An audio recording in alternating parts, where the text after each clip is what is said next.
You ready? Okay, good morning and welcome to the 8th meeting in 2013 of the Finance Committee of the Scottish Parliament. Could I just remind everyone present to please turn off any mobile phones, tablets or other electronic devices.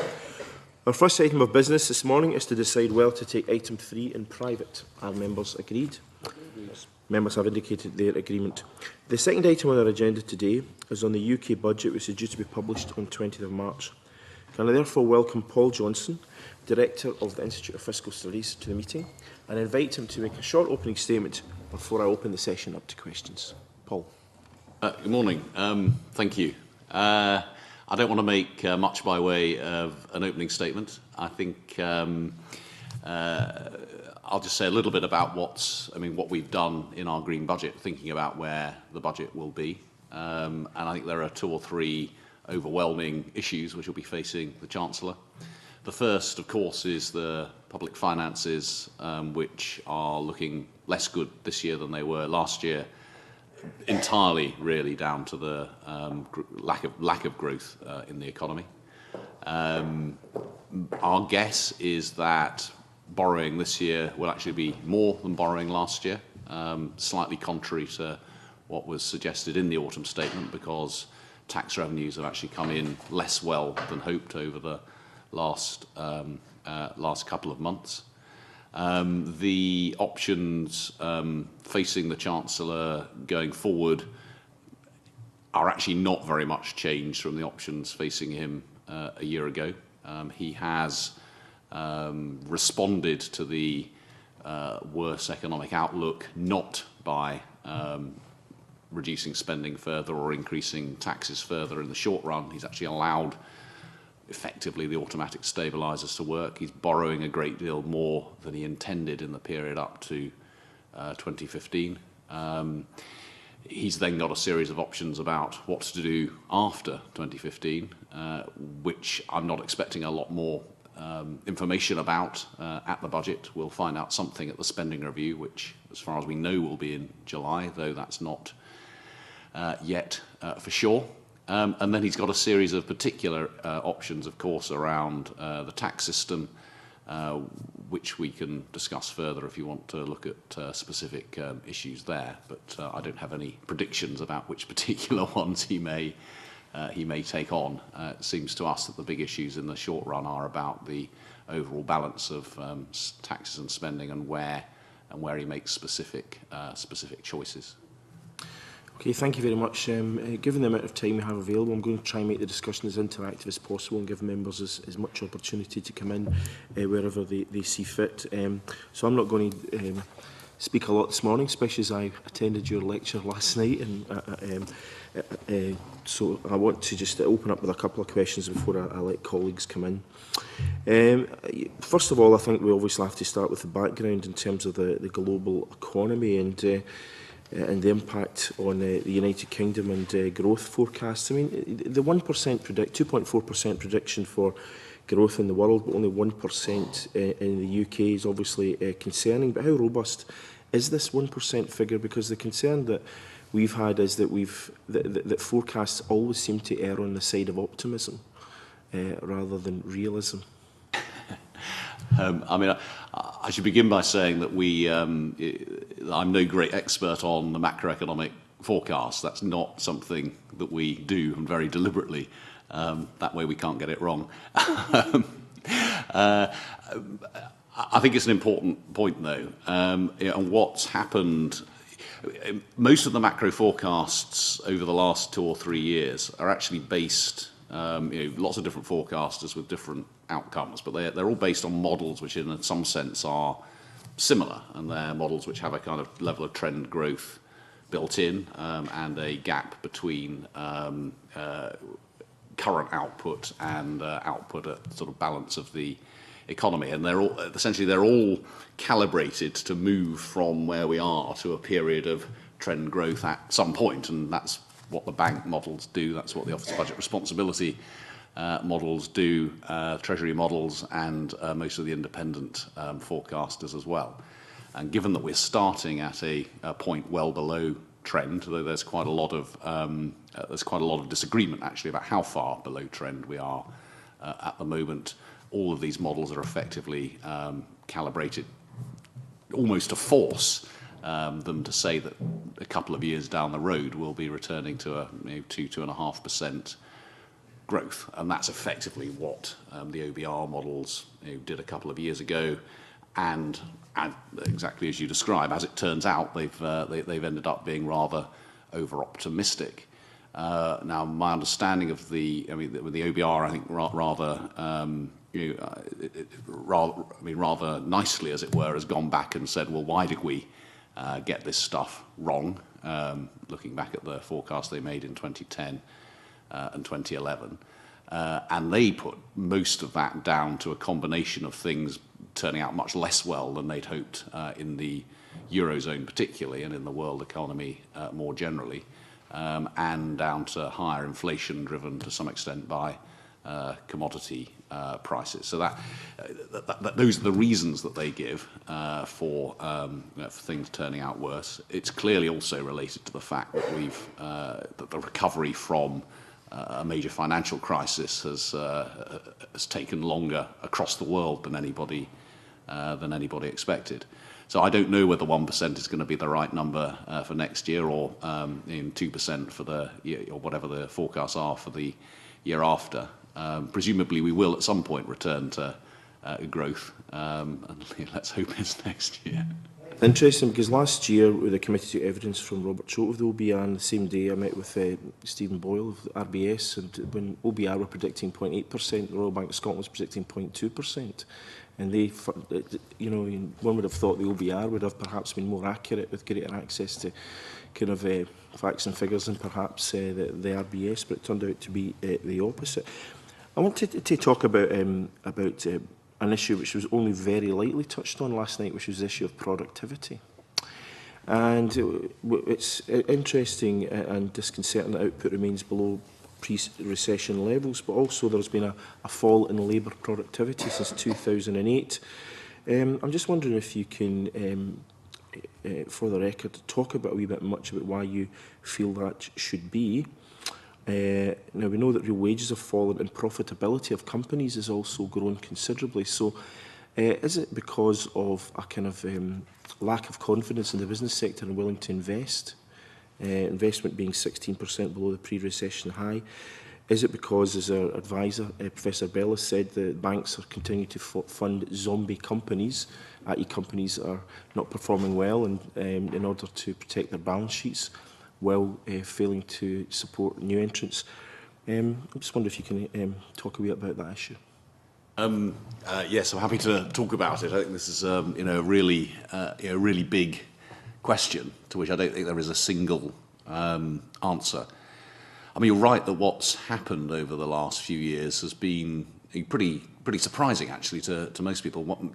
Generally speaking, when during recessions and the aftermath, productivity tends to rise pretty swiftly, not least because that tends to be the flip side of increased unemployment, and indeed the flip side of less highly productive firms going out of business during a recession. What we appear to have had this time is a very, very different experience to what we had in the recessions of the early 90s and the early 80s in a number of respects. One, which is the kind of the silver lining, as it were, to all of this, is that unemployment is much less high than you'd expect, given what's happened to output. And indeed, employment levels in the private sector are now higher than they were back in beginning of 2008, and yet output is lower, which kind of definitionally means that productivity has gone down, and it's gone down a lot. So what's going on there? I mean, there seems to be a series of things happening, and it's very hard to put relative weights on the importance of them, or indeed decide which way causality runs, if you see what I mean.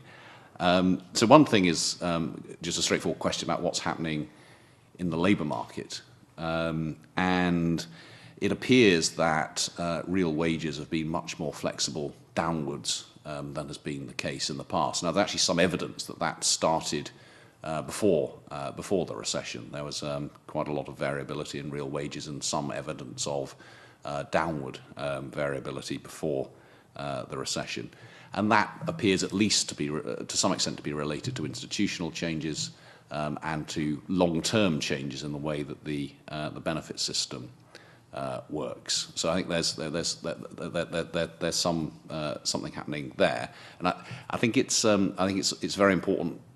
And then looking at the labour market, to look at different parts of the labour market, there's clearly been a much bigger shift for younger people than for older people, both in terms of unemployment and in terms of wages. So the wages of younger people have fallen really quite starkly.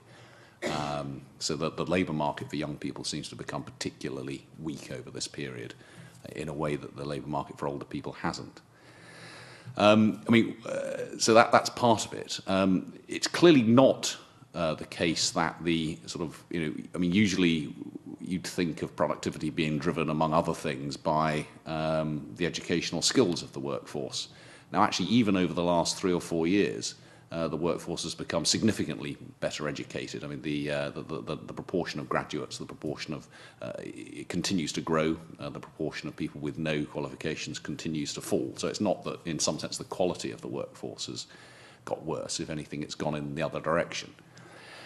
So there's quite a lot of things that may be happening on the in the labour market.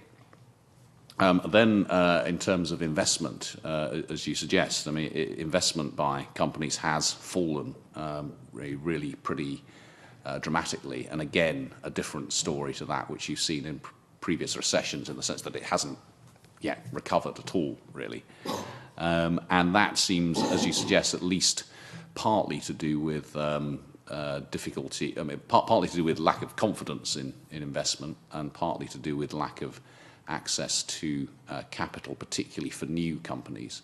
And I don't know whether one wants to call them zombie companies, but it is clearly the case that the number of companies going out of business has been much smaller than you'd expect, given the fall in output, and than we have seen in previous recessions, which suggests some level of forbearance on the part of banks, maybe actually to do with the very, very low levels of interest rates, which allows them to keep trading, and a relatively small amount of new capital available for new companies. Now, actually, where does productivity growth tend to come from in the economy? Well, it tends to come from the exit of low productivity firms and the entry of new and higher productivity firms. And if that rate of exit and entry is slowed down, then that may itself be part of the story in terms of reduced productivity. And then finally, I think it is worth saying that this is something that appears to have happened right across the different sectors of the economy. This isn't just that one sector has got much less productive, and it's certainly not that one sector, like financial services, for example, has got much smaller. It really does seem to be something that's happened right across pretty much every sector of the economy. I wonder if you can touch on the impact that this has, the reduced investment and productivity in terms of competitiveness. And the other issue is that you talked about banks not lending to new companies. I think we're all very much aware of that. But the banks are also saying that 40% of the money that's available to lend to companies is not being picked up by companies, existing companies, established companies, and they've got some 770 billion on their balance sheets. Given the fact that the investment is required for growth, and growth is required to bring the public finances back into some kind of order, what is the way to break this kind of logjam? Other than the confidence issue, of course, which you touched on already. Yeah, I wish I had a clear answer to that. I think the first thing that's worth saying is actually the UK economy doesn't look very different from many of the economies in Europe in this respect at the moment. A lot of the European economies are seeing a very similar surprise on the sort of positive side in terms of employment, and surprise on the negative side in terms of productivity. And actually the US is seeing the reverse.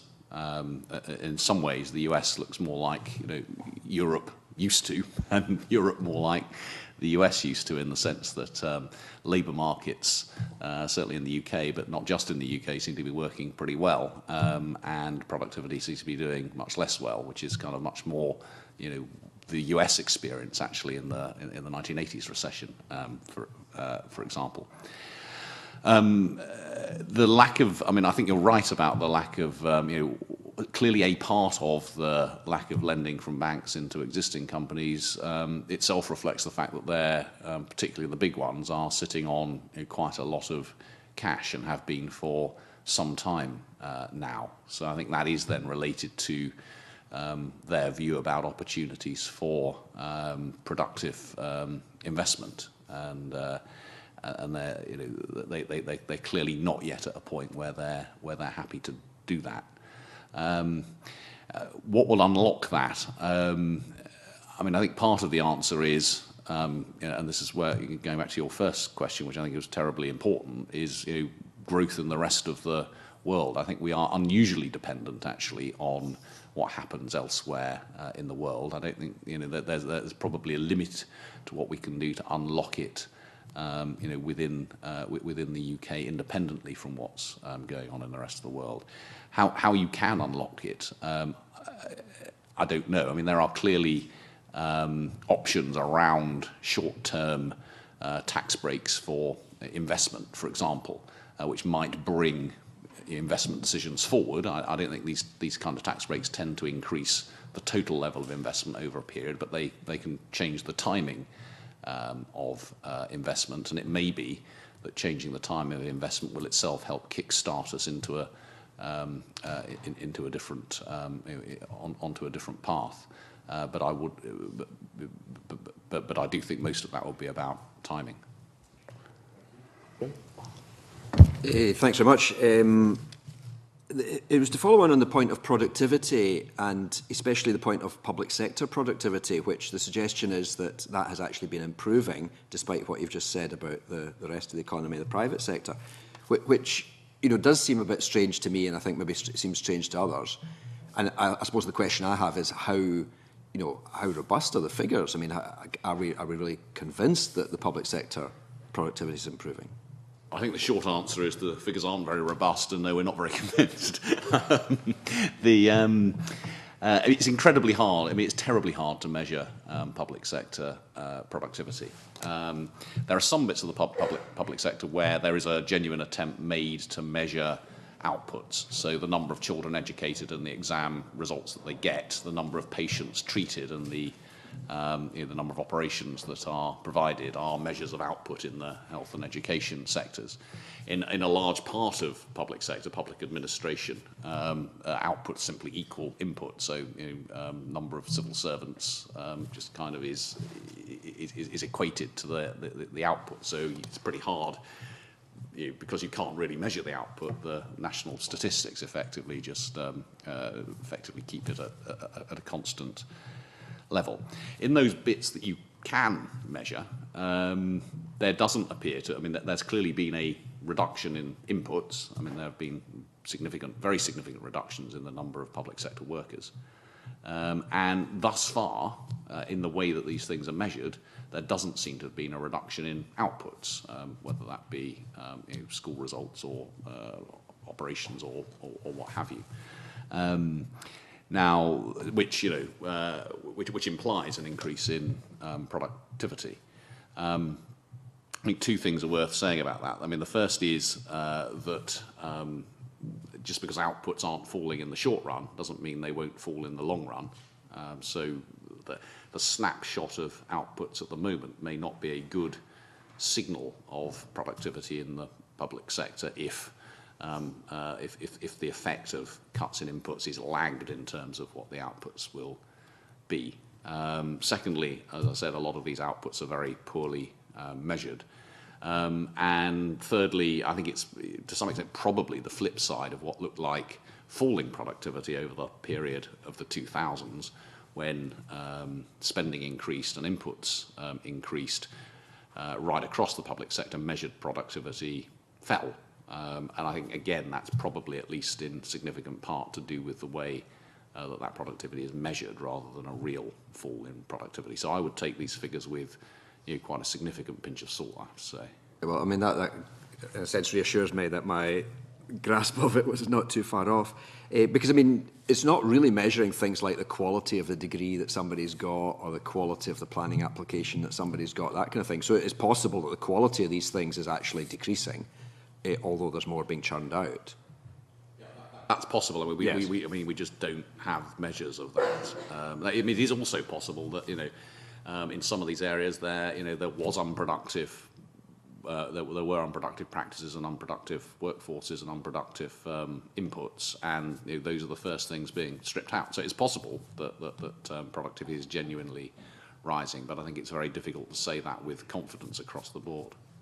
So, I mean, how much impact then is the public sector productivity having on the kind of overall GDP figures and things that we're looking at? I mean, does that also bring them into question? I don't know quite how important it is. I mean, the public sector output is clearly something that goes in. I mean, it's not the productivity per se; it's the public sector output as a whole which goes into the GDP figures. Clearly, government spending has gone down, and that will have a negative effect. But actually, I think the fact that output hasn't gone down as much as expected is having relative to expectations more of a positive effect. But I think overall the effect is relatively neutral. But I mean, it could become more negative if outputs end up being less robust than they currently appear. Because I think one of the problems for us in Scotland is that, we're always comparing our GDP and down south, and, one's 0.1% better or 0.1% worse, and we all get very excited about that. But, I'm beginning to feel that maybe we shouldn't get too excited about that because there's a lot behind these figures. You should never get excited about 1.1% better or worse in terms of GDP, particularly in the short run. It's incredibly difficult to measure this thing. We've got a £1.5 trillion economy across the UK, and I think there's been a lot of excitement about whether we're in double dip or triple dip recession. And the truth is, we've had a recession and we've had a short period of growth, and then we've been flatlining for a couple of years, and it may kind of go down a little bit or up a little bit. But first of all, these things are very difficult to measure. And secondly, there's only one sensible way, it seems to me, to describe what's been happening to GDP over the last 2 years, and that's that it has been flat, not that it's been going down and up, or it's been going or anything else. It's just been flat. And I think any measurements of 0.1 or 0.2 are well within the well within the statistical error in any case, and also exactly as you describe, also within the kind of errors that can be created conceptually in terms of the way that we measure this stuff. So you're absolutely right not to get excited about 0.1 or 0.2% of GDP. Thanks. Cheers. Okay, Jamie, to be followed by Michael. Thank you, Convener, and Mr Johnson. You've already spoken about the different experiences through the recession in the United States as opposed to the United Kingdom, and in the summary of your document, you point out that US growth is expected to outpace growth in the other major economies over the next 2 years, reaching around a 3% annual rate by 2014, whereas the UK picture isn't quite as rosy. Now, clearly the administration in America pursued a slightly different response to the economic downturn than we saw here in the United Kingdom, so it might lead to a conclusion that they pursued the right path, whereas perhaps not so much in the UK. Wonder if you could comment in that regard. As I say, the macro forecasts are very much not mine or ours. Clearly, the US economy has behaved quite differently from the economy, not just of the UK, but of the rest of Europe. And actually, kind of, once again, actually, the UK sits, in this case, surprisingly, a bit actually between Europe and the US in terms of the response, in the sense that our fiscal consolidation, whilst eye-wateringly extraordinary compared with anything that's happened in the past, is actually been rather less dramatic than that of a number of European countries because of the constraints put on them by the Growth and Stability Pact and being members of the Eurozone, whilst in the US, at least in the short run, or for a slightly longer period, there was more expansionary policy. There's also a different response to the problems in the banking sector, which may have had a differential effect. But there is also just the fact that the US economy is a very, very different type of economy to that of the UK or the Europe, both in terms of its size and in terms of its sort of insulation to some extent from the rest of the world, particularly with respect to both its currency and it's a relatively closed economy compared with the UK. So there are always going to be different things going on in the US relative to the UK and the rest of Europe.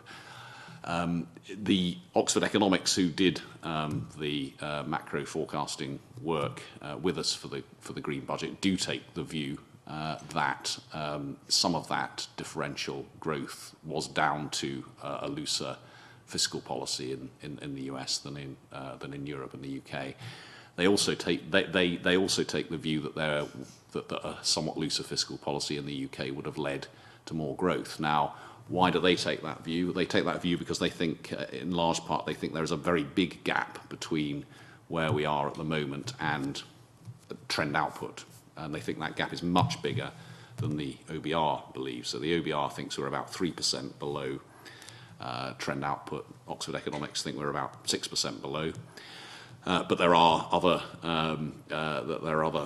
macro forecasters who think we're more like 0.5% or 1% below, in which case there will be extremely little space for fiscal expansion.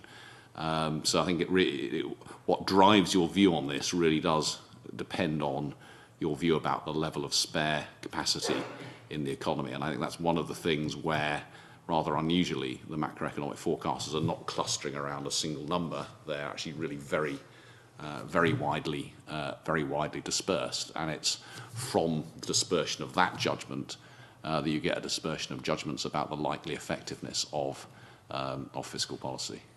Can I just clarify when you refer to the term looser fiscal policy? I mean, can you explain what you mean by that? Does it mean, not removing economic stimulus at the rate as we have seen here by way of reducing capital investment, for example? Well, I think it's that's a bigger question than it sounds in some ways. There is a sense. I think there's a very real sense in which we're actually the government is pursuing a very, very much looser fiscal policy than it ever intended. So it will be borrowing, I can't remember the numbers for this year, but certainly its current view about what it's going to be borrowing in 2014-15 is that it'll be borrowing something like 64 billion more in 2014-15 than they plan to do in 2010. So in that sense, that's a fiscal loosening relative to plans of about 4% of GDP in 2014, which is a very, very big, difference. That's driven entirely, of course, not by changes in policy. That's been driven entirely by the fact that the fiscal numbers have come in much worse because growth has been much less than hoped.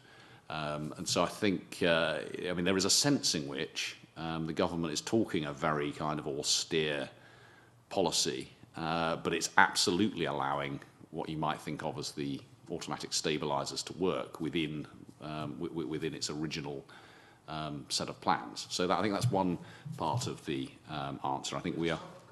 You come back to answer the rest, because is there not a certain irony involved in pursuing this looser fiscal policy now? Perhaps if they pursued it at the outset, they might not have had to borrow now. Essentially, they're not borrowing because they've not failed to achieve growth and then failed to achieve the requisite revenue to pay for public services. So they're now having to borrow to fill a black hole that you could argue was of their own creation. Yeah, I think that's an interesting question. I think so. Do I know what would have happened had we had spending fallen less quickly in 2010 and 2011? No, I don't. Do I think that we would be borrowing significantly less now if we'd been borrowing more then, or actually if we'd been spending more? Probably not. I mean, we may have had higher growth, but because that would have been bought, as it were, at the expense of lower taxes or higher spending, I don't think we would be borrowing less at the moment. That's not to say that wouldn't have been a preferable path. It may have been a preferable path because we'd have had lower growth, but I think a higher growth. But I don't think anyone really believes that spending an extra 10 or 20 billion would have resulted in government revenues rising by 10 or 20 billion very quickly as a result of that. That's not to say it would necessarily have been the wrong policy. But if you look at the sort of explanations for the lack of growth, certainly fiscal consolidation is part of that, but actually a lot of it is clearly to do with things that have been going on in the rest of the world. Now, the OBR and others are better placed to take that on. But yeah, clearly, sort of going back to your original question, clearly the reason that we're borrowing a lot more than the government planned is that the growth has been a lot less than hoped. So in that sense, as I say, it was you can argue that the government's being a lot less austere in some sense than it claimed.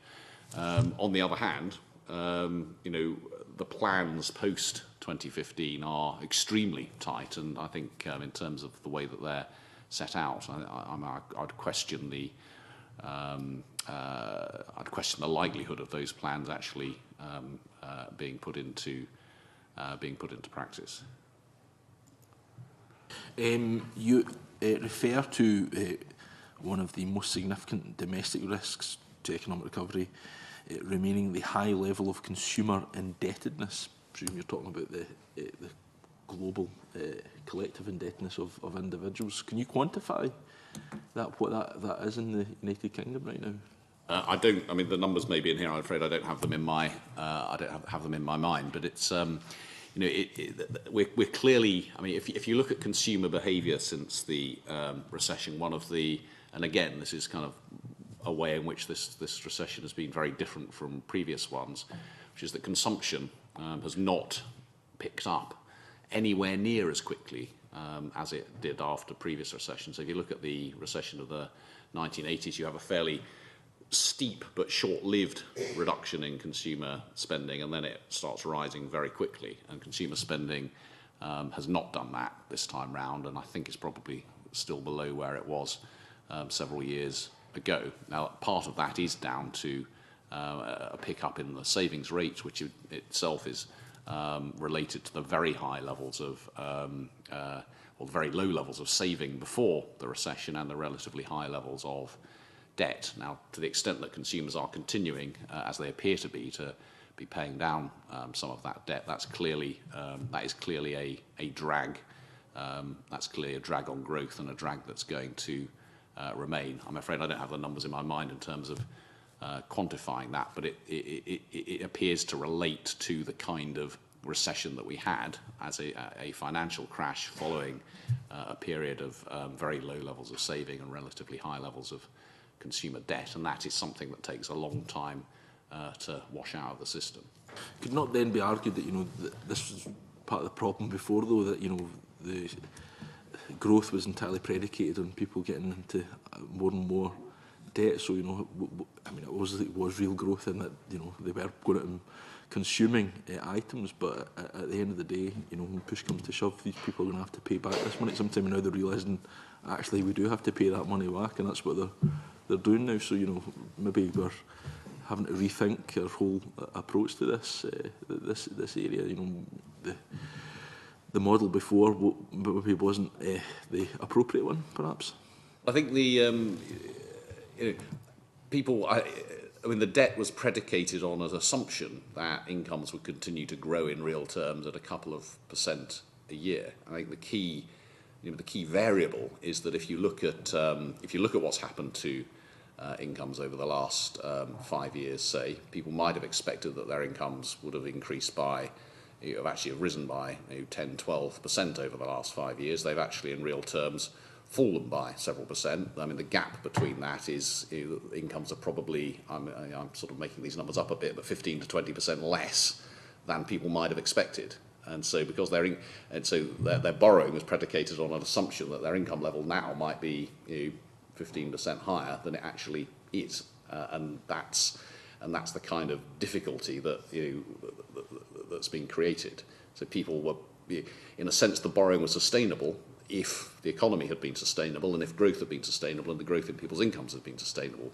Because income growth hasn't sustained, then the borrowing hasn't been sustainable, and the difficulty that people have in terms of sort of reining in their sort of financial exposure, given the new reality about their incomes, is kind of, as it were, building the ones building on the other to make the effect on the economy worse. Then presumably the economy wasn't sustainable in some respects because it was predicated on borrowing. Well, as I say, I think if had it turned out that we continued to grow, then I think that level of borrowing probably, would have been sustainable, or would have been sustainable on the basis of a relatively slow unwinding. I think it's the fact that, again, which comes first and which drives what. I think it's very difficult to determine the causation. But people were borrowing on the assumption the economy would continue to grow. The fact that the economy hasn't continued to grow has made that borrowing look unsustainable. But are there other areas to explore? Could we have come back later? Sure. I think we all do. Michael, to follow by Malcolm. In my own head, clarity around the benefits or otherwise of the Chancellor's fiscal policy commitments. Now, one of them appears to me to be, tomorrow never comes. It's this 5-year rolling forecast, which means that the only way you'll ever know the accuracy of that is with hindsight. But his second commitment is a fixed point, budget balance by 2015-16.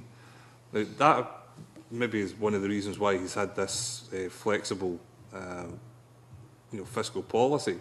He's not been meeting the commitments that he set for himself. But is it possible that he could arrive at 2015-16 and not have met the target of 2015-16, but the forecast could say that he will do in the next 5 years? And therefore, what's the value in having got into that position in the first place? A very deep and interesting question. So we've got two fiscal rules. One is that we should be looking for cyclically adjusted current budget balance at the end of the 5-year forecasting horizon, which is the one that you say, as you say, kind of carries on into the future ad infinitum. And the other is that debt should be falling as a proportion of GDP in 2015. Now, the second of those is being broken. I mean, debt is going to be rising as a proportion. Well, I'd say this with more certainty than there is, but on most forecasts, debt will be, and including the OBR's forecast, debt will be rising as a proportion of national income in 2015, and so it looks like that rule is being missed. Which, in a sense, is not a terribly good rule. I mean, there's nothing special about 2015.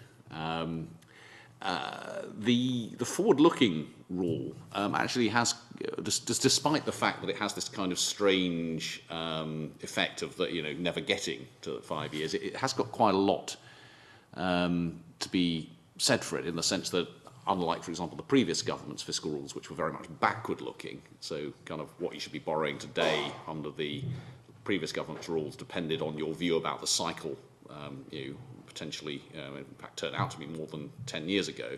It really doesn't make a great deal of sense to say we can be borrowing X billion today because of what the economy was doing 8 years ago. The flexibility that the forward-looking rule gives you is one that the Chancellor has used to the full in the way that I've just described. So he's not dramatically cutting borrowing today because he has a rule which says he has to.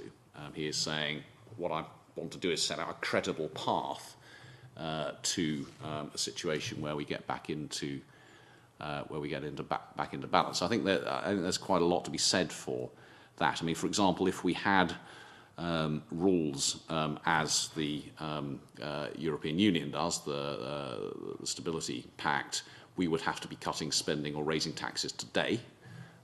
If we had rules as the previous government put in place, actually legislated for, we would be breaking those rules because they are fixed rules about the level of debt at the moment, and the Chancellor would have to be introducing very dramatic additional spending cuts today in order to meet those rules. Now, I don't believe any Chancellor would have done that, but that would have made those rules look very pointless because they would have been thrown out. So I think something that actually gives you a credible path looking forward is rather important. Now, the problem with the rule is that there's no anchor to it. So the reason he had an additional rule, which was let's have debt falling in 2015, was to provide some kind of anchoring to the forward-looking rule. Because if you've got an entirely forward-looking rule, exactly as you described, you may never get there. So you do need an additional anchor in the system, and I think what we lack at the moment is that additional anchor. A sort of follow-up question to that is that I'm particularly concerned about how the welfare budget would pan out as we move forward now already. Taking out of the equation the ideology and what's driving the cuts in the welfare budget. There have been targets set for that which are predicated on the national debt, to reduce the amount of money that's being spent on welfare. How would he possibly manage to adjust for that if he can't forecast and if he's missing targets all over the place? How does that impact on his other calculations around reducing the welfare budget? So there's two parts of the welfare budget. One is for pensioners and one for non-pensioners. The pensioner spending is continuing to rise and to rise quite fast. There haven't really been any cuts in that, and it's rising. Spending is rising because there are more pensioners, and actually we're moving into this demographic change over the next, particularly over the next few years. And it's also rising because the new cohorts of pensioners are entitled to more state pensions than the older cohorts, and that as a proportion of total spending, pensioner spending is going to rise relatively rapidly between 2010 and 2017. The only way to change that is to make deliberate policy changes to reduce benefits. For the non-pensioner part of the population, actually in the period from 1997 up to 2010, pensioner benefit spending and non-pensioner benefit spending rose at pretty much the same rate, and that was, for non-pensioners, that was very much down to policy changes. It was driven very much by tax credits, which rose from about 3 billion to 30 billion. Over that time, some of it driven by increases in housing benefit, which itself is driven by things like rents rather than policy change. The difference going forward between the pensioner and working age budgets is the pensioner budget, as I said, is continuing to rise. The working age budget is now beginning to fall slowly because of some of the changes that have been made by this government. So there have been significant cuts in the generosity of tax credits already, obviously cuts to child benefit, reductions going forward in the indexation of benefits that are being indexed to 1% rather than inflation. Now, that has the slightly odd effect, which is that the real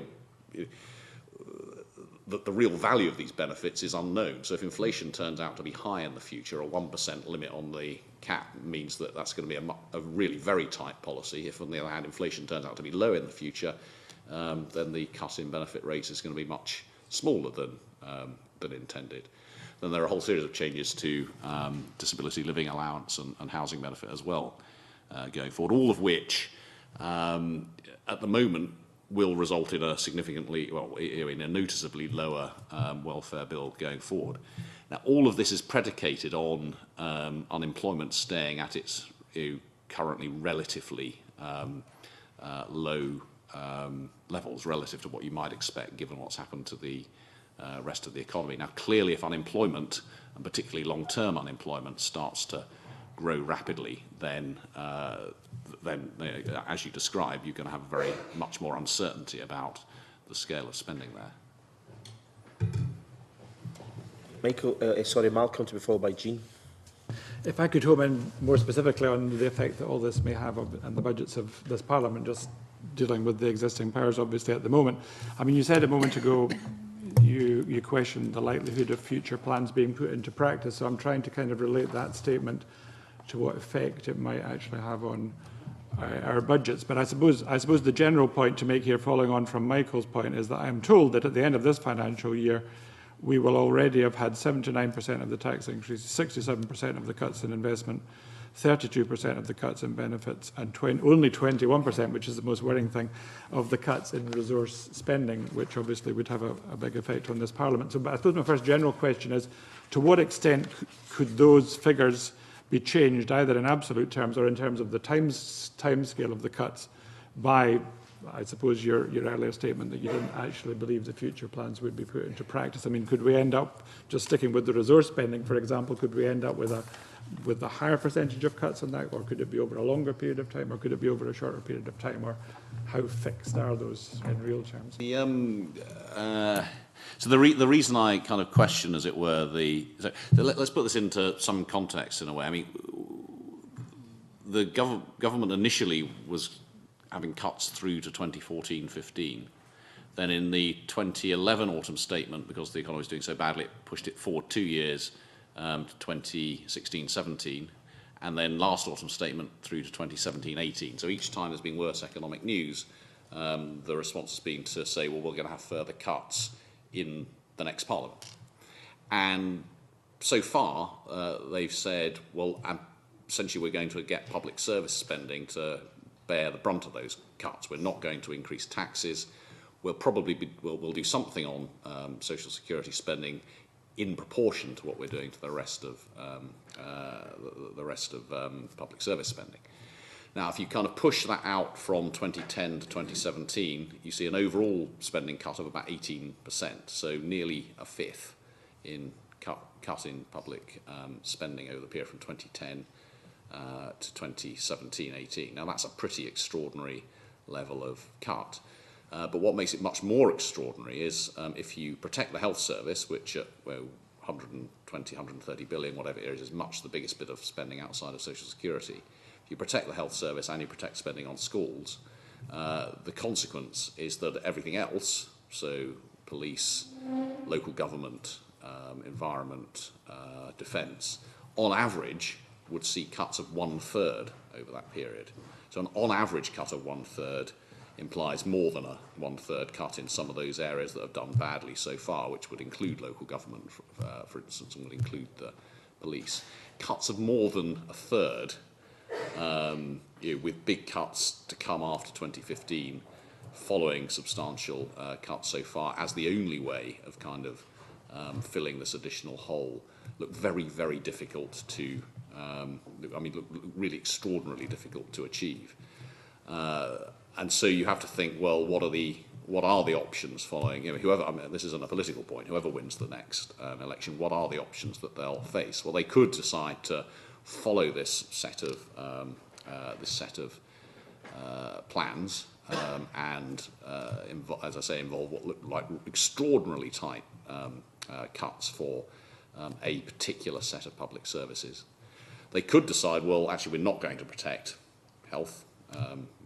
Which kind of then loosens the constraint on a lot of other areas.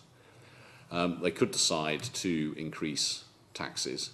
And one of the things that you'd see actually on average after general elections, the first budget is a big tax increasing budget. And you see that general election after general election, the first budget after general election, taxes go up. And we reckon that on average over the last 30 years or so, each budget has raised, on average, about £1 billion in taxes, but each budget after an election has raised about £6.5 billion in taxes. So if I was a betting man, I'd be betting on taxes going up in the, whatever it will be, the June 2015 budget as part of a response to this.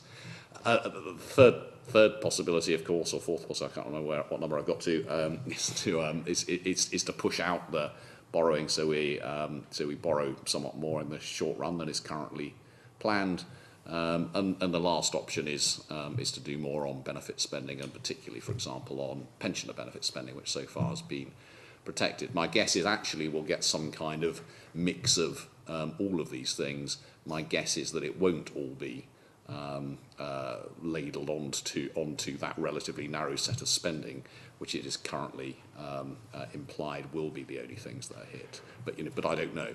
But that would be my guess. And I mean, in terms of growth estimates, I mean, how big an effect? I mean, you made an interesting comment earlier that even if there'd been more borrowing to create more growth, you didn't think it would have changed the overall levels of borrowing. I mean, do you think that if there was a significant improvement in the growth prospects, that would have a significant effect on that scenario that you've described? Yes, I mean why are we? I mean, it's kind of going back to, as it were, the basic arithmetic of why we're in the position that we're in. I mean, public spending at its level in 2008 has turned out to look unsustainable given the tax base because national income collapsed. If national income were very quickly to return to its previous trend, then spending would be on its previous trend would be entirely sustainable. So what is having to be done, and why we've got additional cuts placed or penciled in post 2015, that's entirely driven by the lack of growth. So if growth were to recover very quickly, then we wouldn't need the kind of level of spending cuts that are being looked at. I mean, I think an important way to look at this is to look at what is public spending as a proportion of national income. Well, the plans are that it will go back to about 40% of national income by 2017, which is pretty much where it's been on average over a pretty long period, and is where it was in the middle of the 2000s. So the reason for, as I say, the reason for the severe cuts are absolutely entirely because of the very big cut in national income relative to expectation. And if that were to come back, then the problem would largely go away. Will this be determined as well by the view that you take of the underlying structural deficit? Because, I mean, I was struck by the big variations that you described earlier in terms of the output gap and so on. And also, presumably, it would be relevant what view you took of the fiscal consolidation and whether, if that was overdone, that would also influence your view of the underlying deficit. So, I mean, do you have a view on that, and how big a difference could that make if there was big variations there? It does make a difference to your view about how much consolidation is required. So if you take Oxford Economics' view of the scale of the output gap, which is twice as big as the OBR view, I can't remember the exact numbers, but I think you would be looking at needing a fiscal consolidation of 20 billion less, or perhaps somewhat more than 20 billion less than is currently being planned. But if you take the Fathom Consulting view of the world, which suggests there is a very small output gap, that would imply that you needed an additional consolidation of a similar order of magnitude. So you're talking about quite big differences to the scale of the overall consolidation. Given, and I should say, all of this is taken the fiscal rule as given. So it does make quite a big difference. And I mean, one of the things that was noticeable in the OBR's forecast at the autumn statement is that they made a judgment that actually a relatively small part of the loss of growth in 2012 was a permanent loss. And indeed, I mean, they're quite explicit that their model suggested that rather more of it was permanent, but they kind of layered a judgment on top of that to say, well, we don't really believe so much of this is permanent. We believe there is still quite a big output gap, and therefore the total level of consolidation required is less than it might otherwise have been. So there's a huge amount of uncertainty around this, and I think that's actually one of the biggest. It's a necessary part of a fiscal rule in a sense, because you do want to be targeting the cyclically adjusted deficit. It's a necessary bit, but it is one of the most difficult bits of any fiscal rule, because you never quite know where you are in terms of the cyclically adjusted deficit. The last point, if that's, I mean, just going back to where I started, I mean, obviously the figure of only 21% of the cuts in resource spending is the one that's most immediately alarming for this Parliament, although obviously we do slightly better because certain areas like health are protected at UK level. But, I mean, you know, people make predictions based on that kind of scenario and what the budgets will be like, certainly till 2018, and some people even project budgets way beyond that into the next decade. So I suppose those are often presented as this is how bad it is. I suppose I'm just trying to get a feel for, I mean, how confident should we be? Obviously, we shouldn't be totally confident, but, you know, is there in fact so much uncertainty around that it's not particularly meaningful to project resource budgets or indeed any other budget beyond 3 years or so? I think there's a lot of, you know, there's just a lot of uncertainty about whatever government wins the 2015 election. I don't think my central bet would be that they'll keep to the plans as currently in the budget books. My central bet would be they would do something rather different.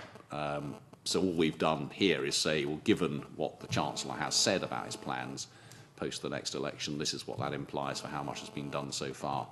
As I say, that's the only thing in a sense we've got to go on, but it wouldn't be my central bet. Dean, to be followed by Gavin. Interesting. Thank you. I just wanted to ask about the fact that we were predicting growth in the economy that didn't happen, and yet in the paper here we're saying, or you're saying, that growth should gather pace in the latter part of this year, and an average of 2.1%. But in addition, you're saying that inflation might fall, but it doesn't feel like that. It feels like inflation, particularly in food, is increasing. World markets show that these prices are due still to rise, and I wonder how, given the evidence of the last couple of years in the prediction that we're still saying this, should we not be being more modest? I should start by saying those are not our predictions. We deliberately kind of get other people to do the macroeconomic forecasts because, you know, that's not part of our expertise. So I don't know what's likely to happen. It does. Observing the way these macroeconomic models work. As I said earlier, I think they all work in a rather similar way. They all assume a certain level of gap between where we are now and where trend output is, and they all assume that we'll at some point start moving from where we are towards trend. Now, what's gone wrong in the past is that, again, with all of these models, I don't think anyone's got this right, is that we haven't started moving up towards that trend, and they've had to recalibrate their models and push forward the point at which growth returns. At some point, hopefully, it will. And I don't know what point that will be.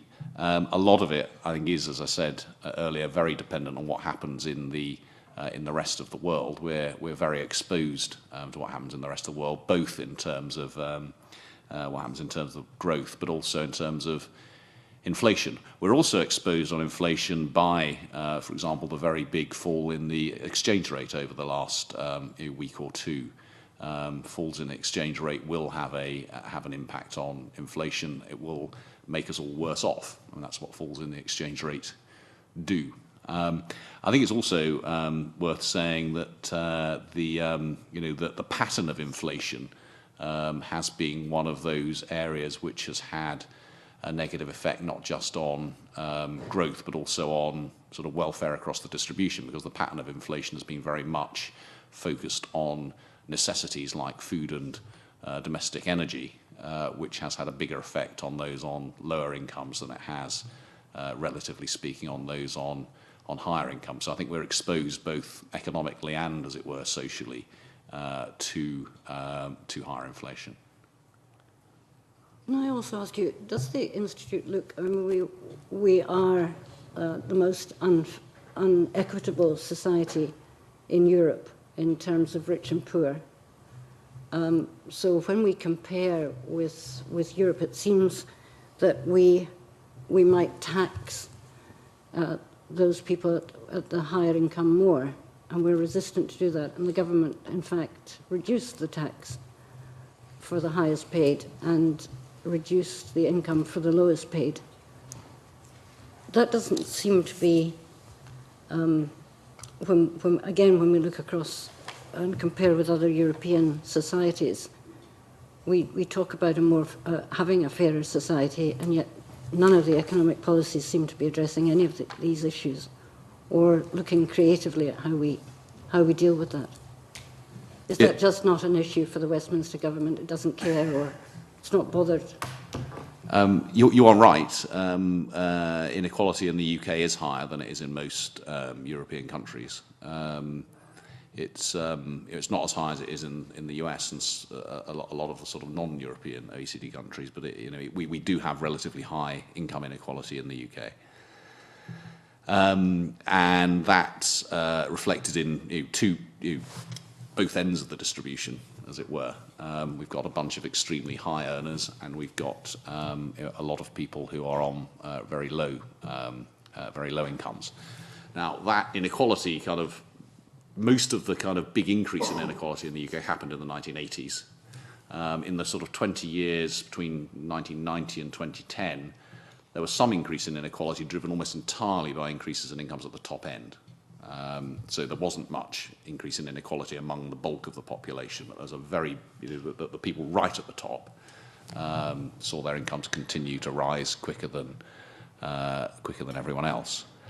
What we've actually seen since the recession is a pretty big reduction in inequality, essentially because people in work, including people on high earnings, have seen their real earnings fall really quite fast, whilst up till now at least, benefit levels have carried on rising in line with inflation. So 2010-11, which is the last year for which we have data, saw the biggest fall in inequality in the 50 years for which we have data. Now, in terms of the set of tax and benefit policies that have been implemented since the start of the consolidation, so we date this from January 2010, which is when the consolidation really began, there's been quite a complex set of changes. So the group who has lost most as a proportion of their income are the very top group, the top 5% of the population or so, as a result of withdrawal of the personal allowance, increases in national insurance contributions, reductions in pension tax relief, and the 50 and then 45p rate of income tax, all of those, and the withdrawal of child benefits. All of those have hit the top 5% or so of the population, and that's the group, as a proportion of their income, that's lost the most. If you look at the rest of the population, it's the bottom third that have lost the next most as a proportion of their income. So basically people dependent on, working age people dependent on benefits, and particularly working age people with children. So reductions in tax credits and the upcoming changes, particularly the housing benefit, disability benefits, council tax benefit, all of those kinds of things. So that group have then have lost the next most. So if you look at the bottom 90% of the population, the further up, the higher your income, the less you lose. So what's the group that's lost least from the tax and benefit changes? It's essentially basic rate taxpayers. So people in work on modest to high-ish earnings have lost the least. Now that's significantly to do with the big increase in the income tax personal allowance. So that's costing the government $9 billion a year. So that's a very big tax cut, and that's effectively helping people on middle to higher middle household incomes. Cuts in fuel, petrol duty, and things like that. Families with children have done much less well than families without children because of reductions in child benefit and so on. Pensioners have been hit the least. There haven't really been any significant benefit cuts for pensioners. So there's a very different sort of set of effects across the population. In terms of the specific question about the taxes on those with the highest incomes, as I say, there have been some really very big tax increases on that, you know, on the very highest. So people over, say, I don't know, earning 70,000 a year, 80,000 a year, say, all the way up. Those really have been quite significant tax increases. It remains the case that the top 1% of income taxpayers, because they have such a huge amount of income, pay about a quarter of all income tax. If you wanted to get more from that group of high income or high wealth people, there are options, I think, open to the government. Some of them are very bad options. So I think, for example, the increases in stamp duty has been a very poor way of raising money. A much better way would be to, for example, reform council tax. As I said before, I think council tax is the only tax deliberately designed to be regressive, in the sense that it's charged at a lower rate the higher the value of the property. So simply making council tax proportional to the value of the property would be something which hit people with relatively high wealth and would help people with relatively low wealth. We have problems with the capital gains tax regime still, partly because it's all forgiven at death, partly because particularly the so-called entrepreneurs relief shields a very large amount of money for a small number of people. I think there are changes you can make to pension tax relief, which is, I don't mean the income tax relief, I mean the national insurance treatment of pension contributions, which is generous to people who put lots of money into pensions. So I think there are things that you could do to the tax system if you wanted to raise more money. I should say, I basically do believe the government figures which suggest that the 50p tax rate doesn't raise any money. I think the evidence on that is uncertain, but I think I would not put money on raising the higher rate of income tax to 50p again as we're actually able to raise any significant sums. Again, just looking at other European nations, I mean, they do pay higher tax. Why don't we just have everybody pay more tax?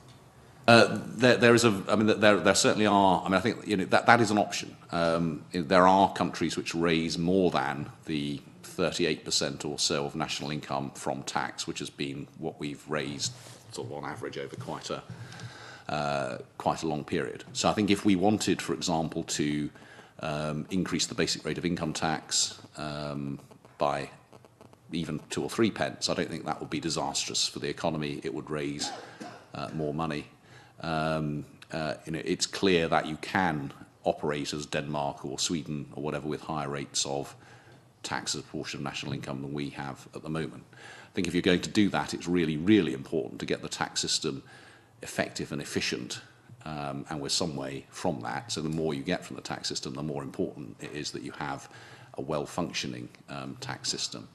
But I think that is one of the that is as much a political decision as it is an economic decision. Actually, quite how much you get from the tax system. It is not impossible to operate an economy with taxes 1 or 2% of GDP higher than we have run at for a period. And finally, do you think we could be more efficient at closing the tax avoidance gap? I mean, the estimates on taxes uncollected, particularly from corporations and so on, is a hot topic. Yeah.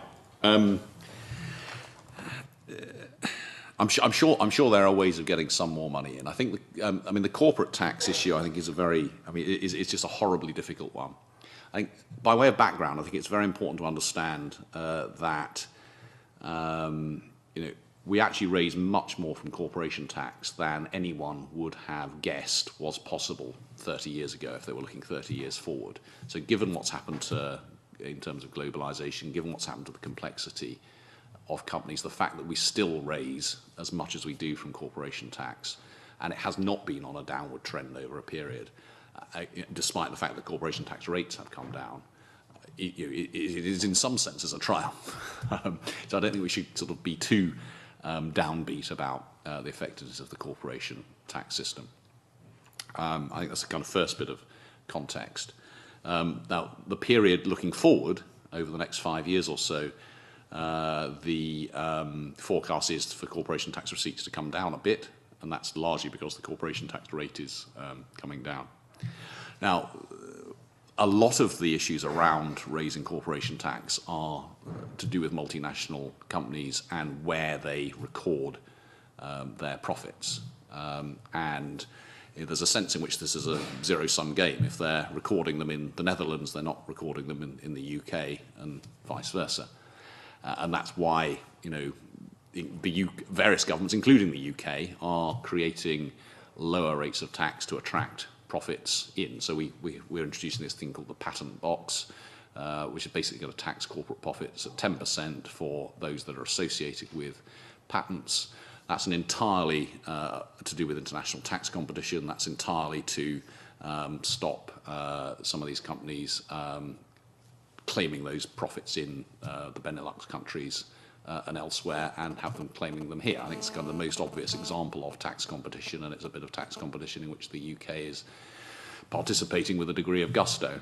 But then there's a kind of then there's a really big issue about how it is when you've got a big multinational company that you decide where the profit is actually earned, and there are lots of there's a lot of international law about this, which has to be agreed between countries and largely through the OECD.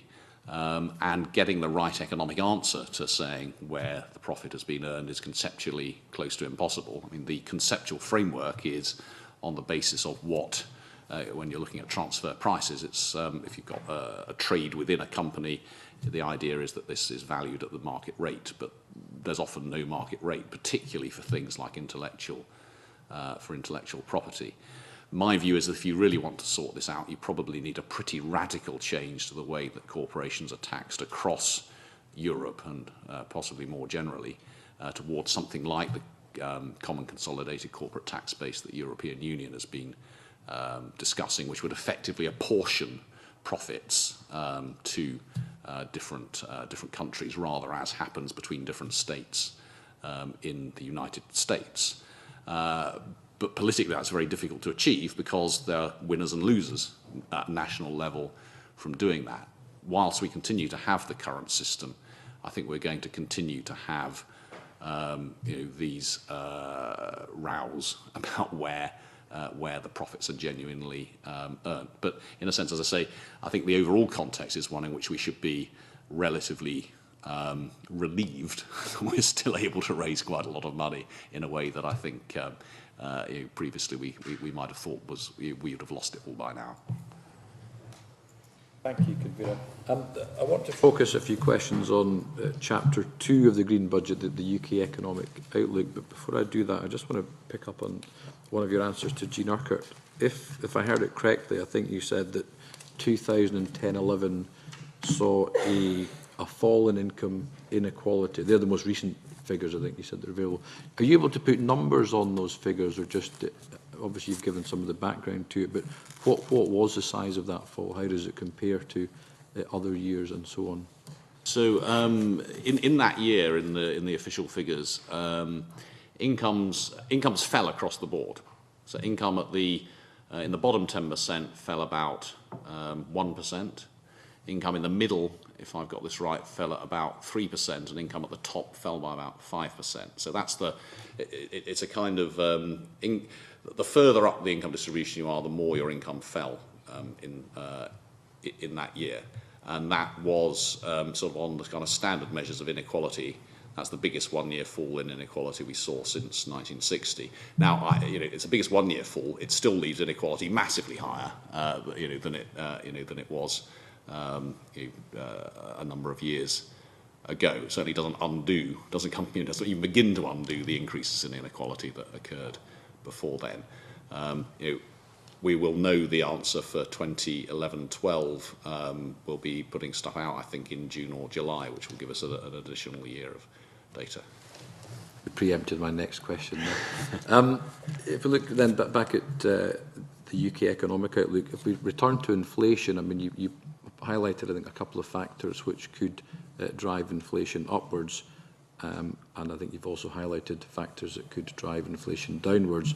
What's your central bet, as it were, for inflation? Do you think it is going to increase, or do you think it is going to decrease over the next, say, 12 months? I mean, as I say, I mean, I'm sorry to keep saying this. I mean, I don't, we don't make forecasts of inflation, so I don't really have a central bet. I mean, I think the central bet has moved up within the last few weeks because the exchange rate has come down significantly because of what the bank has said about quantitative easing and indeed about the exchange rate. So it seems pretty clear that the direction of the bet will have been moving in an upward direction over the last few weeks. Again, it's not your decision or your bet, but just because you mentioned the MPC there, the Bank of England, what are you expecting? What would you anticipate after the next MPC, which is fairly soon, both in terms of quantitative easing and interest rates? Because there's obviously been a few stories about interest rates lately.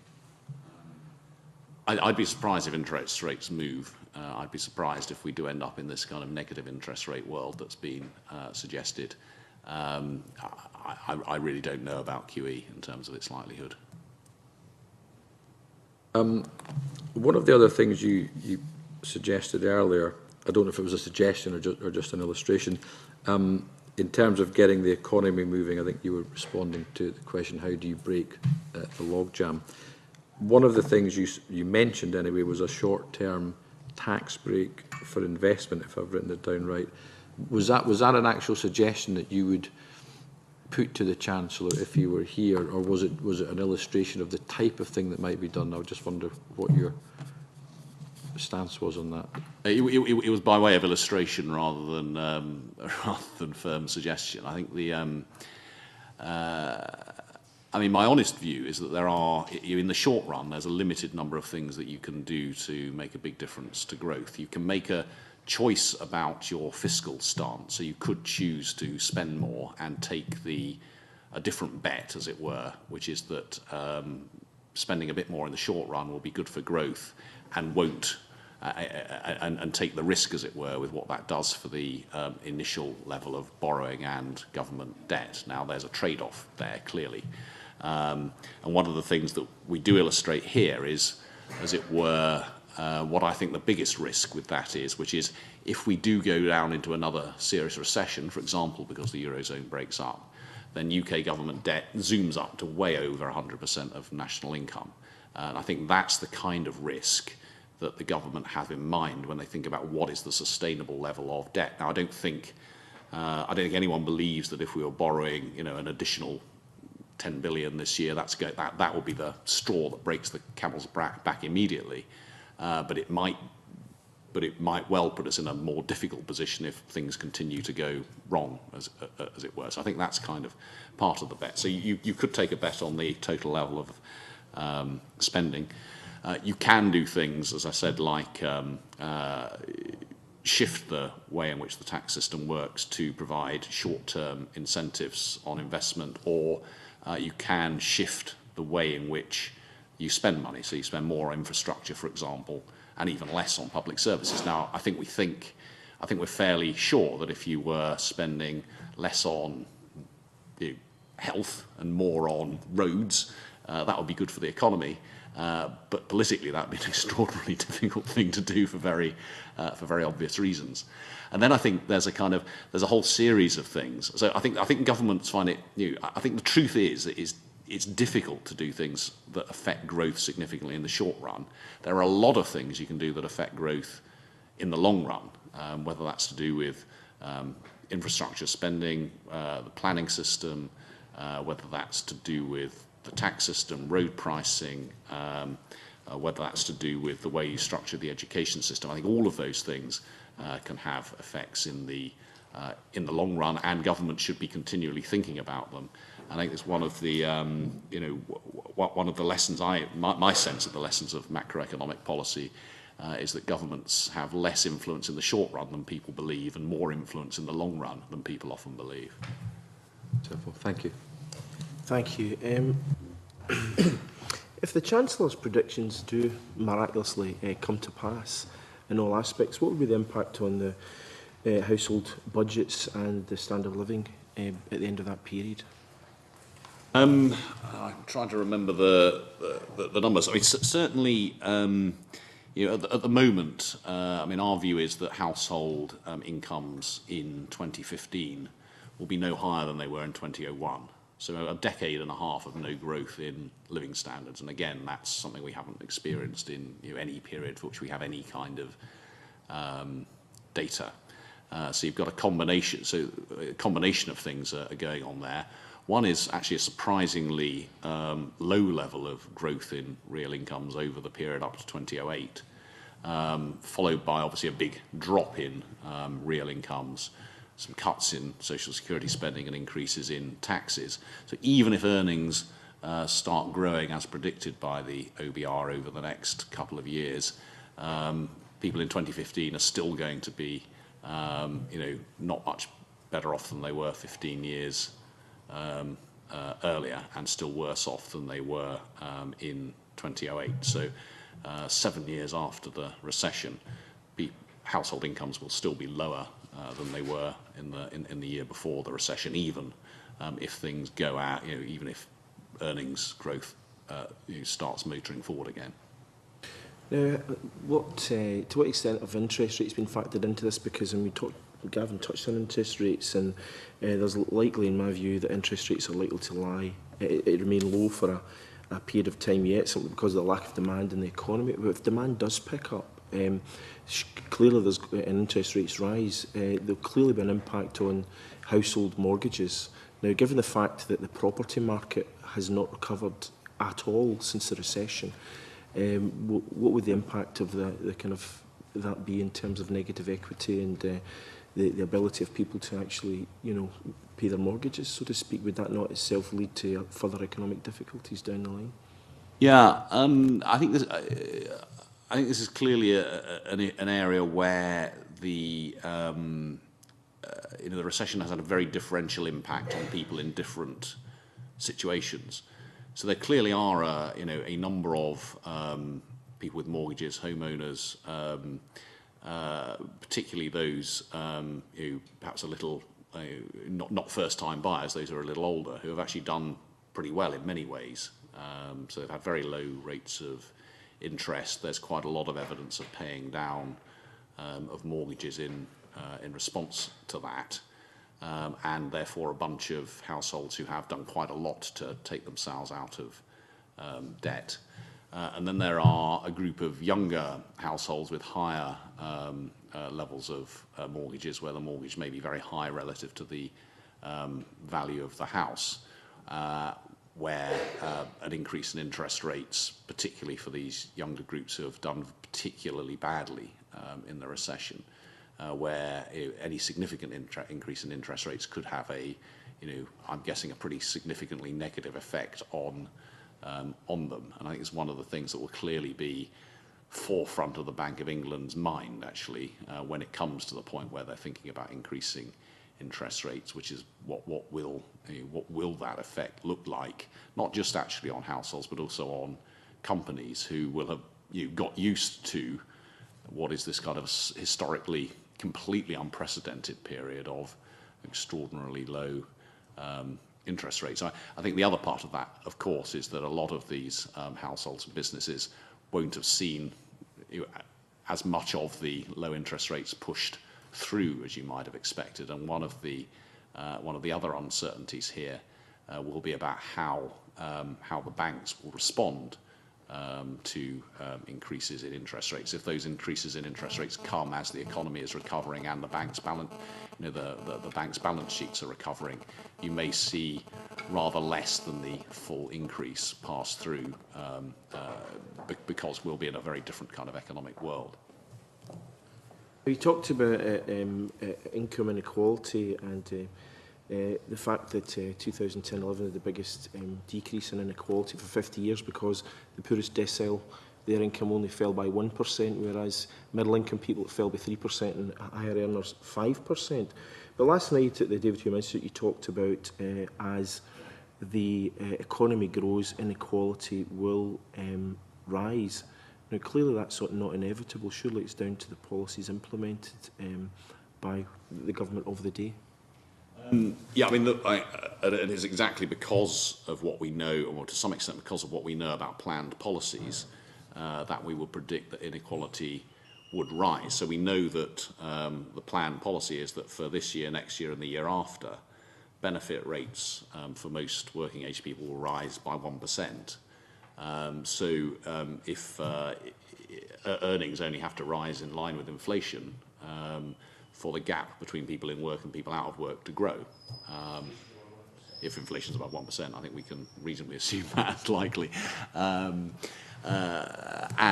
clearly, as earnings start growing faster than inflation, as we hope they do, and indeed as the OBR predicts they will, then that will pull earners away from non-earners.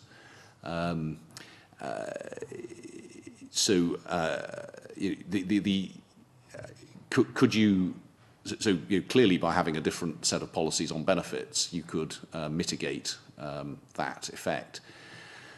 And indeed, if you look back at the 2000s, that's very much what happened. The last government spent a very, very substantial amount of money on increasing benefits and tax credits, and that was very effective in keeping a lid on inequality, at least among 90% of the population. So actually over the period from 1997 or 2000 up to 2008, you saw that incomes grew a bit faster in the sort of lower middle of the income distribution than they did in the upper middle of the income distribution. So particularly people who benefited from tax credits especially, but also a lot of pensioners, their incomes grew faster than people on, say, middle levels of earnings. But even in that period, the very top 5% or so saw their incomes pulling away from everyone else's, so that on standard measures of inequality, actually you saw a bit of an increase in inequality even over that period, even when the government was quite explicitly spending tens of billions of pounds on increased benefits. I want to talk to you a wee bit more just about the Chapter 7, the Tax and Welfare Reforms planned. And you talk about the government has clear strategies in relation to income tax for individuals on low incomes and for corporation tax, and has stuck to them. But you also say that elsewhere a clear tax strategy is lacking. For example, you talk about fuel duties, which you say has been set in a haphazard way by repeatedly delaying and eventually cancelling annual cash terms uprating, which would otherwise have kept their level constant in real terms now. What has been the impact of that? I mean, I'm not necessarily talking about the tax itself, because an argument can be made that if you don't put the fuel duty up, it obviously helps household budgets and indeed businesses. But this issue about there not being any clear kind of strategy, what has been the kind of impact on that? And also, you also go on to talk about the change in April that will mean that future local housing allowance rates, which set the maximum rents against the private sector, which the private sector can claim housing benefit, will depend upon historical local rent levels, but not current ones, which you say is difficult to square with any intelligible policy objective. Okay. I think the issue about tax strategy is genuinely important. I mean, I have to say, this is very much not a specific criticism of this government. I mean, there was also no tax strategy under the last government of any discernible kind. So why do I think this is important? Well, I think it's important partly so that particularly firms have some kind of understanding and certainty about where the tax system is going in the future. There's quite a lot, to be fair, quite a lot of consultation about very specific bits of changes to the tax system, but there's no sense of direction about where the government wants the tax system to be. Now we know that there are a bunch of things that you could do to the tax system to make it more efficient: reforms to corporation tax, reforms to the VAT system, changes to the various ways that the income tax and national insurance system work, for example. But no sense of where that's going. I think it's difficult politically as well.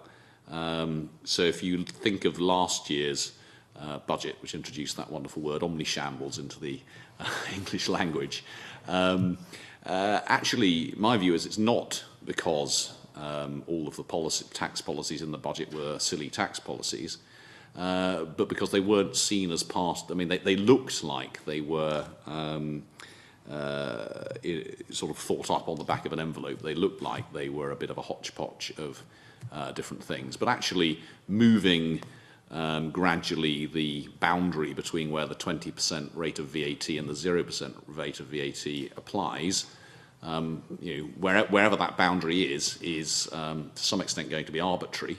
Moving that boundary to gradually increase the number of things within the 20% rate is a perfectly rational policy, but it didn't look like that in the way that it was announced in the last budget, because it didn't look like it was part of a long-term policy strategy. I think removing the additional personal allowance for pensioners, given that the main personal allowance is rising up to £10,000, and meant that the difference between the main personal allowance and the pensioner personal allowance is becoming really rather small. Had the Chancellor said in 2010, well, obviously, once we get to £10,000, it'll make sense to align the pensioner allowance, that would have looked like a bit of a sensible strategy rather than a kind of one-off bit of politics, which is what it looked like at the time. So I think there's a political issue there.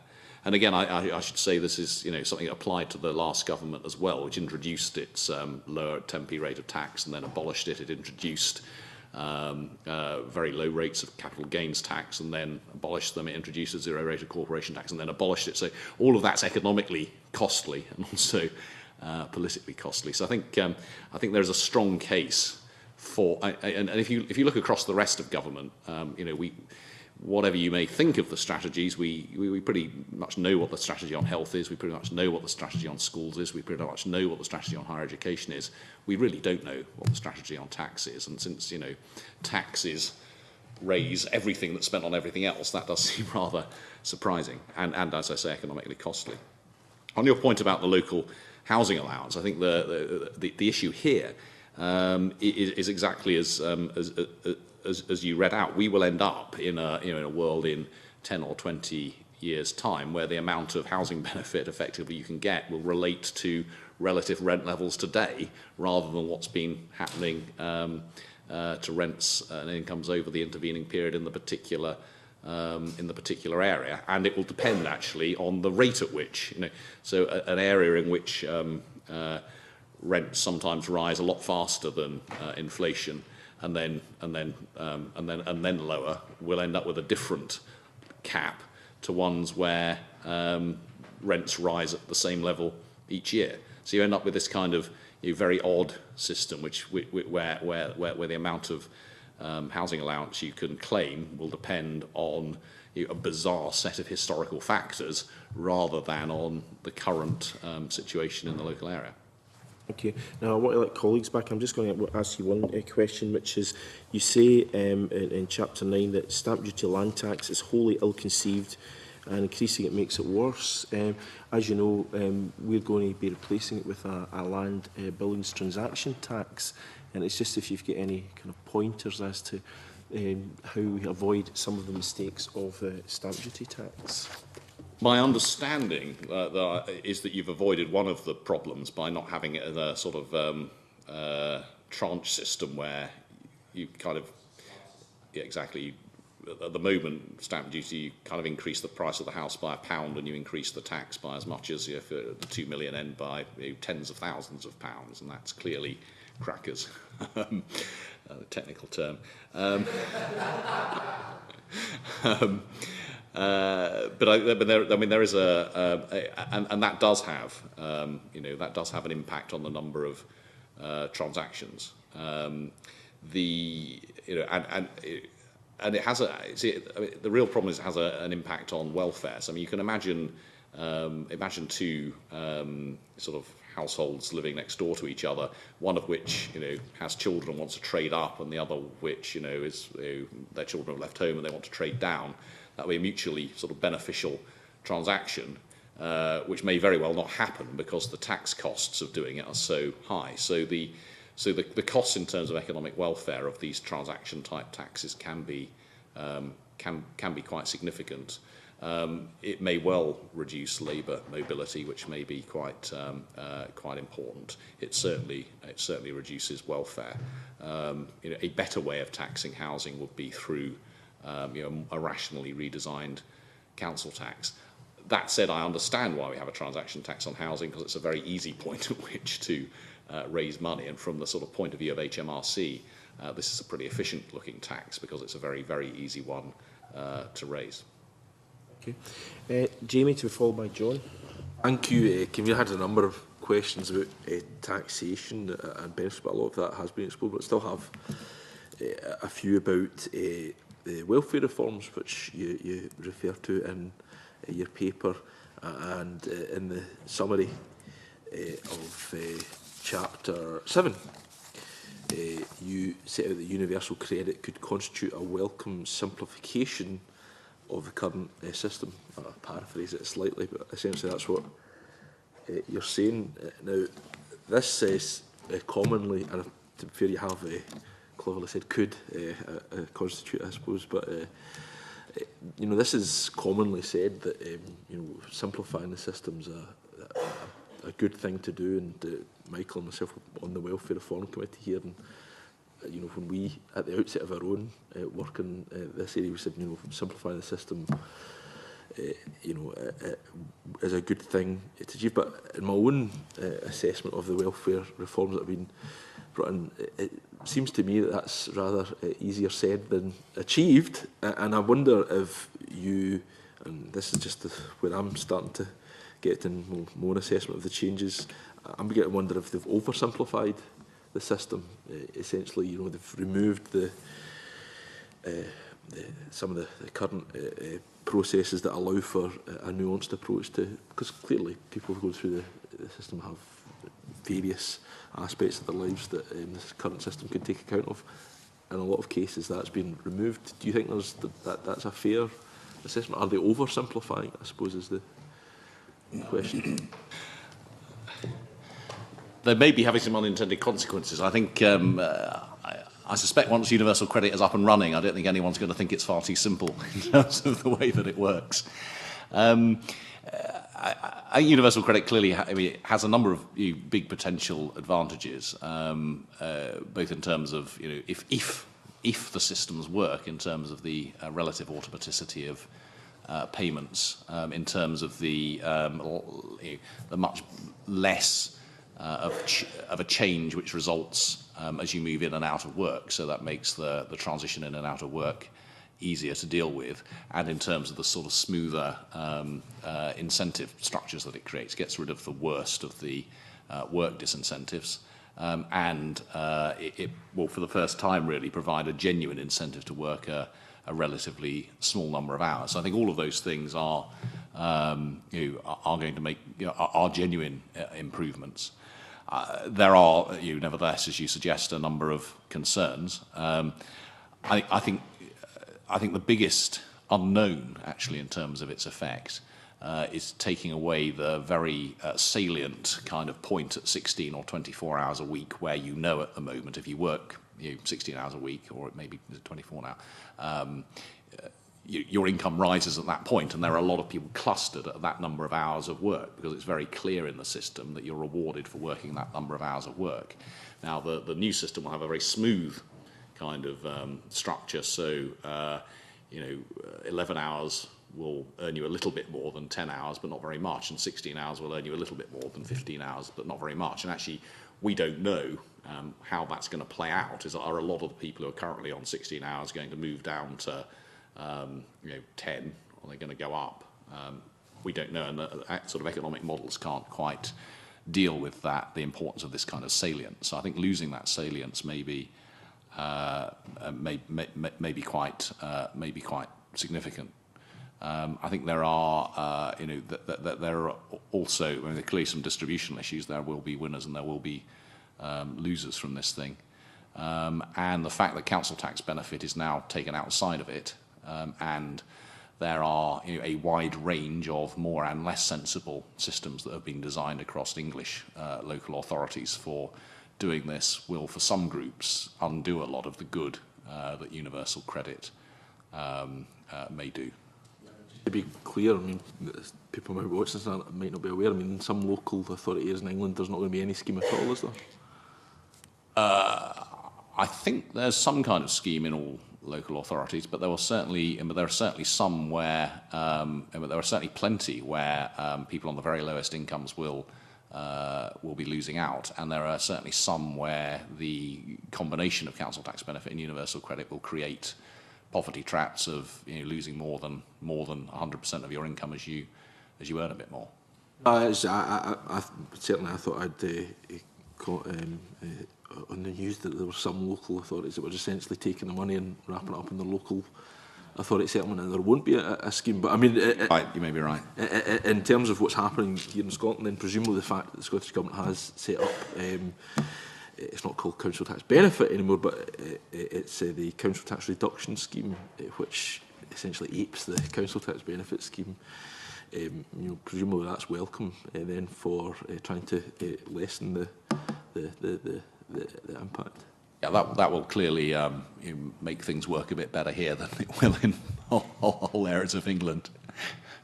I don't know if you're talking about the policy implications of some of these welfare reforms in terms of, and this goes back to where perhaps the oversimplification of it, there's now going to be a presumption for direct payment to the recipient, whereas previously, in relation to housing benefit, this is without even getting into the whole bedroom tax incidentally, but previously the recipient could say, in fact, often there would be the presumption it would be paid directly to the landlord. That's not going to be the case now, and there are concerns being expressed by the rest of the social landlords here in Scotland and indeed in the rest of the UK that could undermine their revenue base and make their life more difficult. I don't know if you have any perspective in that matter. Well, I can't quantify that, but yes, I mean, I think that is a radical. I mean, that is a genuinely radical change to the way that housing benefit is paid, and will have a number of consequences. I mean, I think, I know that this will make borrowing more expensive for some registered social landlords because their income stream is less certain as a result of it. Housing associations just downgraded by Moody's in the last downgrade. Right. I'm sure we did. And is that not? I mean, is that essentially what you're talking about? Because their income stream is undermined, then it makes it more difficult for them to borrow. Yeah, I don't know whether that's what's happened, but I mean, it certainly kind of makes sense. So I mean, there will be that effect. I mean, I think the government's reasoning behind this, I think, is also perfectly reasonable, which is that if you want any kind of market to work here and you want people to take personal responsibility, then it's a better world if they've got the money and they have the responsibility for spending it appropriately.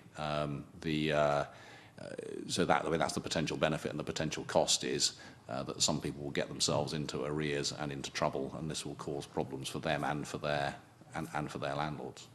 There's been some estimates, they've varied, but they've been something between 2 billion and 2.9 billion is the ones I've seen in terms of the amount of money that will be removed from the Scottish economy through these welfare changes. I mean, presumably this, because these are the very people that they're not saving for a rainy day. They're spending that in the local economy. Presumably this could potentially harm economic recovery, arguably. Yeah, I mean, I don't know the numbers for the amount of money removed from the economy, but yes, I mean, this will reduce the disposable income of a group of people who would, on the whole, spend all of that income. So the short-term effect, you would expect to be a negative one on the economy. There may be a longer-term positive effect if it changes work incentives and changes the number of people actually in work, and that's obviously less certain. But yes, if you take money out of people's pockets, that will have a short-run negative effect. Thank you. Yeah, well, actually, I had 2 points that I wanted to raise, and one of them was just kind of following on from the point that was made. I mean, leaving aside the kind of fairness of whether some people should have more than others, does it actually make a difference to the economy, do you think, if we put £10 into the hand of a poorer person, either working or not working, or £10 into the hands of a richer person? I mean, I don't know the formal figures on that, but I think exactly as we've just discussed, poorer people are much more likely to be consuming all of their income and richer people more likely to be saving it. So in that sense, putting money in the hands of poorer people relative to richer people is more likely to have a positive impact. Okay. And the other area I wanted to touch on, I mean, one of the papers I was reading that we had was mentioning defence and the assumption that defence expenditure just kind of benefits everybody. I mean, I just wonder, is it any more nuanced than that? I mean, for example, does it matter for the economy whether the government spends money on the Army or the Navy or the Air Force, or is it just all that's going to have a general impact? And again, kind of geographically, does it matter where the government spends the money, north, south, east, west? I mean, I don't really know much about defence spending, to be honest, and what impact it may or may not have on the economy. I think in terms of where government spends money, it clearly does make a difference. I mean, there are parts of England and parts of the UK which are very much more dependent on government spending than other parts, in two respects, both in terms of the proportion of the workforce which is in the public sector. I don't know the numbers for Scotland, but I think that the numbers in Wales, for example, are extremely high, and that clearly has an impact on the local economy, both short and long run. And the long run impact may not be positive if that's squeezing out private spending. And related to that, there are clearly regional differences in the public-private pay differentials, which will also make a difference to the way that regional economies work. And finally, there are clearly areas where, I mean, one of the things that we've seen and we draw attention to in the document is that the scale of public sector job losses has been really very substantial, and more, I think, than the government expected, and more than the Office of Budget Responsibility was expecting. And to the extent that those are geographically concentrated, that's going to have a pretty big effect on those local areas. Yes, I would think if the choice is between buying Trident missiles from the United States, which therefore means you have to actually make a cash transfer to the US, as opposed to procuring equipment in the United Kingdom, surely that has quite a significant economic difference in terms of defence. Probably, I'm not sure I want to get into the Trident debate. Indeed. So it's just the point, Jimmy. Jean. Thank you. Just a couple of things. I think I'm right in saying that the majority of benefits are paid to people that are currently in work. So well, if you take the whole benefit system, the vast majority goes to people not in work. I mean, certainly if you include pensioners, obviously. If you look at the working age benefits, I don't have that number in my head. I would imagine that most of it's going to people not in work.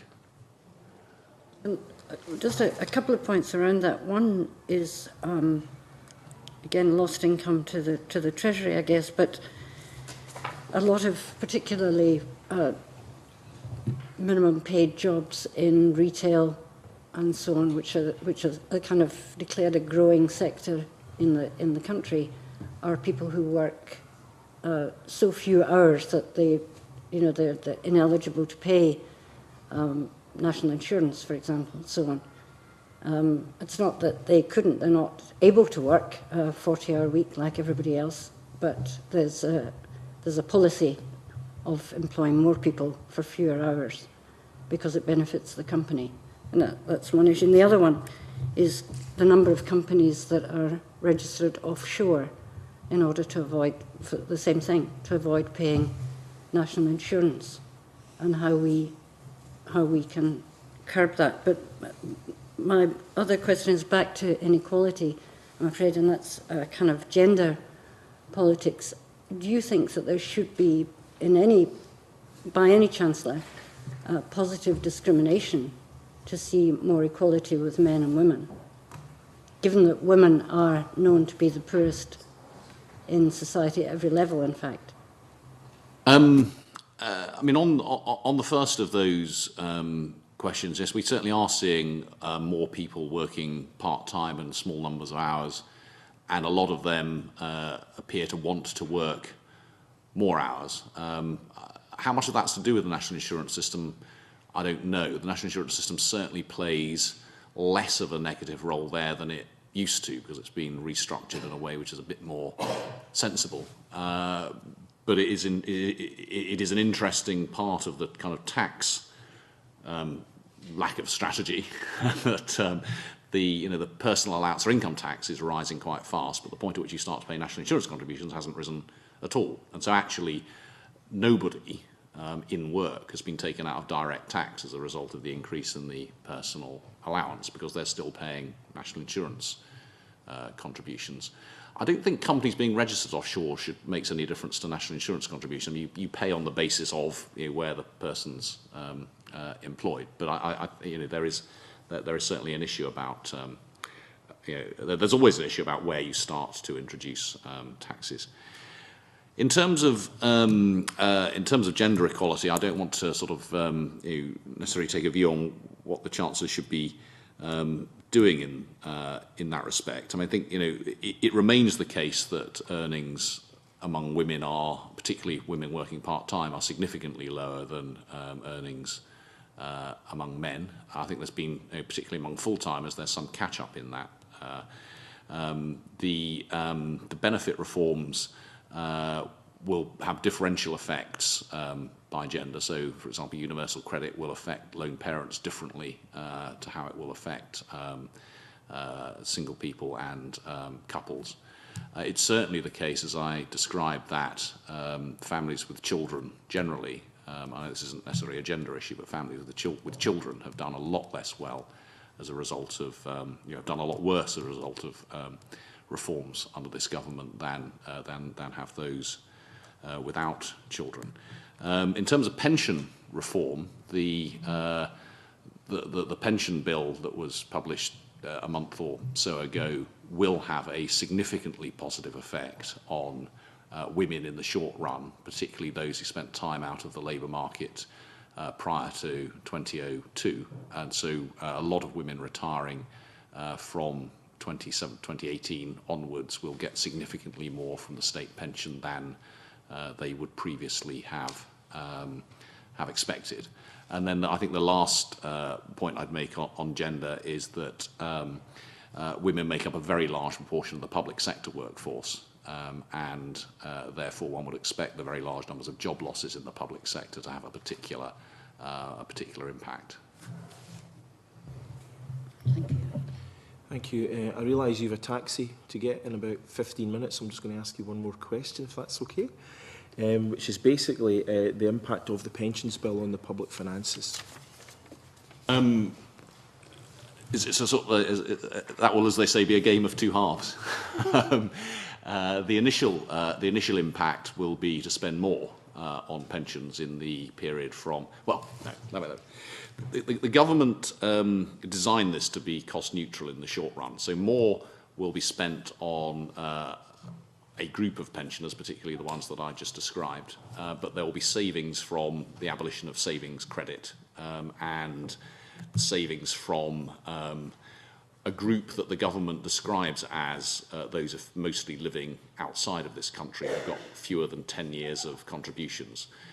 Now, there's no data that's available to anyone outside of government which can confirm or otherwise whether that is the group who will lose from that set of things. But there will clearly be a group. So two groups of losers in the short run, and then a group of winners in the short run, which will be mostly, as I say, women who spent time out of the labour market, plus the self-employed, plus actually a group of people who have spent time contracted out of SERPs. I won't go into the details of that, but they're sort of some windfall gains for that group in the period through the 2020s and probably early 2030s. The long-run effect of the pensions bill will actually be to have a reasonably significant effect on reducing spending on pensions from about 2040 or so.